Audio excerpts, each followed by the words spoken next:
Hello, welcome to this virtual poetry reading for the 2020 Bridgewater International Poetry Festival. Thank you to Bridgewater College and its Department of English for sponsoring this online event, and also thanks to you, since you've chosen to be present with me and my poems today.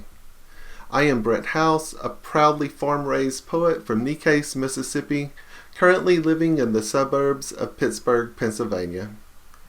At this moment, I'm home with my family, including our good and loyal dog Langston. Still, I must admit, after sharing this April together, so constantly and so closely together, I miss the acres I knew in Mississippi, the overarching pines, the cattle pastures, the bright stars, and the barn filled with my father's work. Today, my work is mostly writing, an occasional project in the garage. The closest I come to cattle pastures are the open spaces past our neighbors' townhouses, where I take Langston for his walks. Lately, some of my poems have been considering these suburban spaces, drawing their name and their mood from the Brazilian word saudade, pronounced more like saudade in Portuguese. In its native lands of Portugal and Brazil, the word expresses a nostalgia for something lost, and also a yearning for something that might have been. So, I'll share a poem from a series of poems titled Saudades of Suburbia. This poem finds me and Langston walking together under a dark sky, as I remember skies filled with far more stars, as many of us remember now, no doubt. July 29th, 2019. 1,000 miles north of the farm, I measure the 90 steps past the 3 adjoining townhouses. On this Apple Watch linked to the pulse of my heart, as I walk toward pines with needles shorter than longleaf, probably Scots. A pushon leashed to my right wrist circles to find his place. In our garage, a 2x12 of prime whitewood is drying its application of Minwax penetrating stain in espresso, waiting for me to build block and board shelves made with pavers rather than cinder, so I can pretend I'm not putting every penny into these walls, the ground our HOA says I can't garden, though I could build 5 tiers of raised beds on a slope behind the deck of just 6 pots filled with tomato mostly, and basil to make caprese salads for a summer still cold to my flesh, in the lost hours when the dog barks from his crate, and I can't sleep until I walk into a reflection of streetlights against broken asphalt and sidewalks in still darkness. Enough to see the Milky Way, enough stars to remind me of the dimness of God here. These present moments in suburbia inspire yearning, but perhaps the moments of our lives that bring the most nostalgia are the moments of childhood. Years ago now, I guess, I watched my son run through our local park, moving at a speed faster than I could move my aging body. His run invoked memories of running away from my aging father after being caught in the excitement of the midway at a county fair.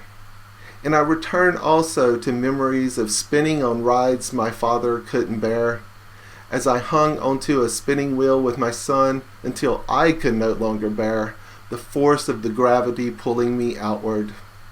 In my memory of that day with my son, I call the spinning wheel a merry-go-round. But come to find out, those don't even exist on modern playgrounds. I can't take the word merry-go-round from the poem now because, nostalgia. So in this poem from a series of poems titled Pastoral, I attempt to capture and fuse a few of these moments. Pastoral. Again in a field, a boy runs toward ecstasy and poetry and joy. I am the father, and he is my son. I ran towards, and he runs away. Runs for the merry-go-round, turning and widening, and I ride until I am wheel sick as my father on the scrambler at the county fair, and newly understanding the balance of heart in cavity.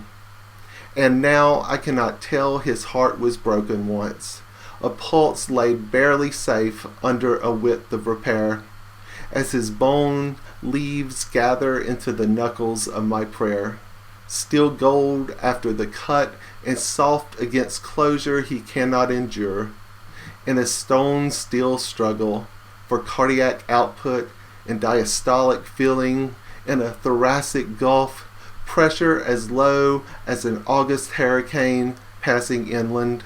My father wants to repair the damage on the front wall during a lull of a slow passing eye. We gather pine limbs from our yard and haul them to a ditch so wind will not reach down and impel needles to rise and pierce their own wood. His absence, a list of forces I cannot control. Gradient, Coriolis, centrifugal, and patriarchal. I fail to follow along as he bends away from me, an equator spinning from its pole. So later, I found antique sheds of crazy quilts and pumpkin pies, and I learned to love the livestock barn and milking parlor, and I would run quickly from Chanticleer to Brown Jersey, from Hereford to black and tan coonhound. And then my father, who could not hear the cries of his son in the midway, following his passion, anarchy, and his intensity, an inotrophic I follow through the interim of years. I circle against time and point toward clouds in the west. Two memories, one of the country, one of a suburban pasture. We miss all of those places. I certainly do. Thank you for helping me remember. Thank you again for sharing time with me and my poems. Be well, friends.